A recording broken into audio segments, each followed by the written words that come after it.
What up, everybody? Power Book 4 Season 2, Episode 5 done came and went, and Ghost didn't return, and there wasn't even as much as a clue or the mentioning of his name. Or was there actually a clue? Does Ghost run the ranch that Tommy sent D-Mac at the end of the episode?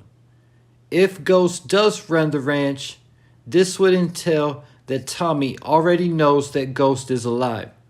Possibly there was a note we don't know anything about yet in the envelope that had the keys to Tommy's refurbished Mustang.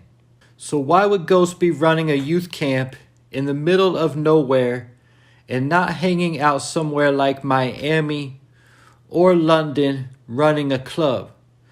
I'm not even sure where this camp is, but it does look like it's a good distance from Chicago because I don't even think they arrived until the next day. Well, first off, keep in mind that Ghost's goal before he got shot was to open up the Queen's Child Project in dedication to Raina. Second, and more importantly, if the DNC helped Ghost fake his death, as I suspect they did, they might not let him go just anywhere he wants to, where he could be easily identified by someone who recognizes him. Keep in mind when Stephen Ott got Tasha released from prison, she said, "So I can go home now?" And Ott replied, "Sure, if you call Scottsbury, Arizona home." So Ghost might not have had any other choice than to go to work running this youth camp way out in the middle of nowhere. The name of the school is Great Shores Youth Academy, founded in 1886. Why is this school so mysterious that we can't even know where it's located or anything else about it? And the fact that they made everything about it so secretive. And was it really established in 1886? Also keep this in mind. Tommy was able to make this move to have Big Smurf grab D-Mac before we saw or heard him call anyone or make any kind of arrangements. How would Tommy be able to do this if he didn't have an inside person at the school? When Tariq got transferred to both Choate and Callister Academy, he needed to be accepted first, and each time he also had someone recommend him for the school. And for Choate, he even had to do an interview before getting accepted. There was nothing shown that was done behind the scenes, not even as much as a phone call or a text message about D-Mac getting into this school.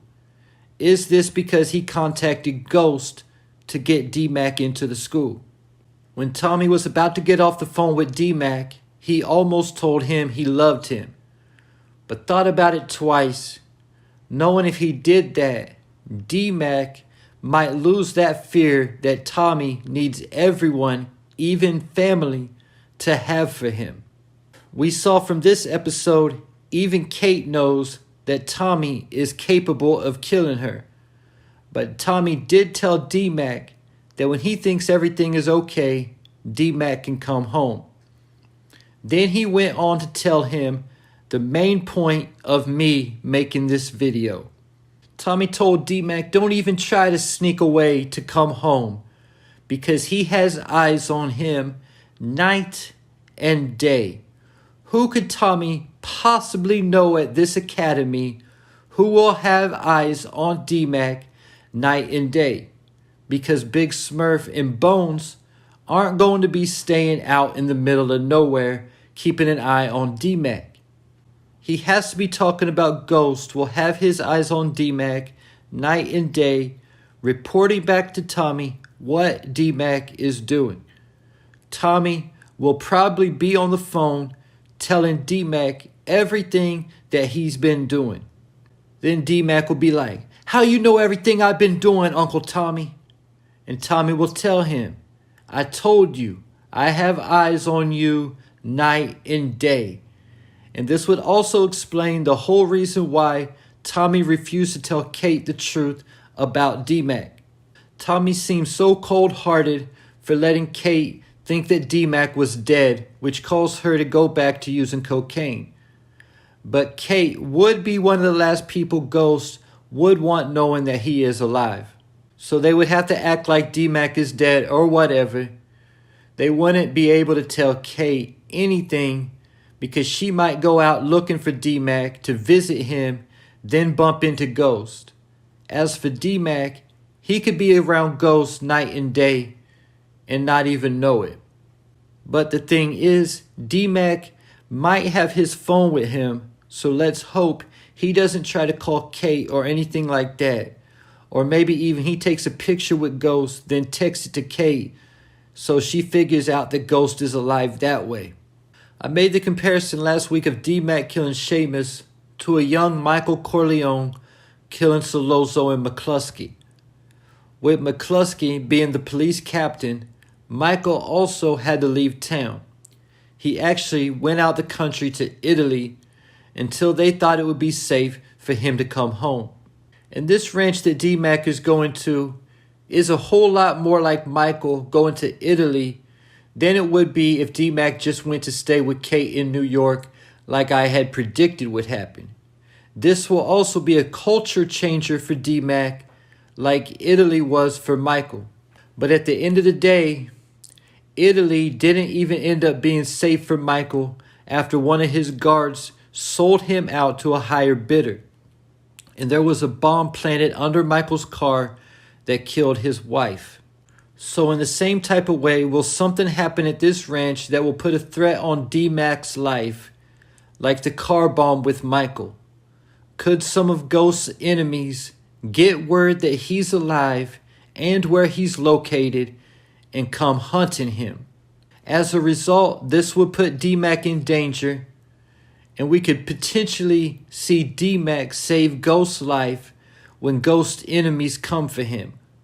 I can also see a situation play out where Diamond finds out where D-Mac is and sends a hitter to kill D-Mac to keep him from talking about Seamus. This is after Ghost and D-Mac have gotten close, and as a result, Ghost teams back up with Tommy to go after Diamond and Jenard. Also, before I go, D-Mac was trying to explain to Genesis that he didn't stand her up before he got snatched. Now he's going to have to go some time without seeing her. So definitely look for Genesis to come back into the storyline at some point. And also keep in mind that Marshall was talking about how fine the girl in the red shorts was, who was Genesis. Then D-Mac said that's why he needs to get some money, because Genesis only messes with ballers. My expectation is, while D-Mac is out of town, Marshall will come up working for CBI, and he will hook up with Genesis. Then when D-Mac gets back into town and finds out that Marshall and Genesis is a couple, it will cause a beef between D-Mac and Marshall. And there you have it. Does Ghost run the ranch that Tommy sent D-Mac? Leave your thoughts, theories, and predictions in the comments.